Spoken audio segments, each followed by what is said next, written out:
जद दा पुत्तर बाहर गया है, खाली होकर बाहर गया है। झूठे हासे हसदी पई है, मां लोकां नूं दसदी पई है। ਡਾਲਰ ਪੌਂਡ ਕਮਾਉਂਦਾ ਹੈ ਸੋਹਣਾ, ਉੱਥੇ ਦਫ਼ਤਰ ਜਾਂਦਾ ਹੈ ਸੋਹਣਾ।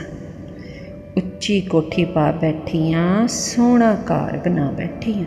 इन्ने विच दो हंजू डै पे, इंज निकले कि बोलन डै पे। फिर मां सच सच बोलन लग पई, दिल दे जख्म फरोलन लग पई। ਬਾਹਰੋਂ ਬਾਰੀ ਜੀਨੇ ਆੜੀਏ, ਅੰਦਰੋਂ ਤੇ ਉਹ ਮਾਰ ਗਿਆ ਹੈ। ਜਦ ਤਾਂ ਪੁੱਤਰ ਬਾਹਰ ਗਿਆ ਹੈ, ਖਾਲੀ ਹੋ ਘਰ ਬਾਹਰ ਗਿਆ ਹੈ।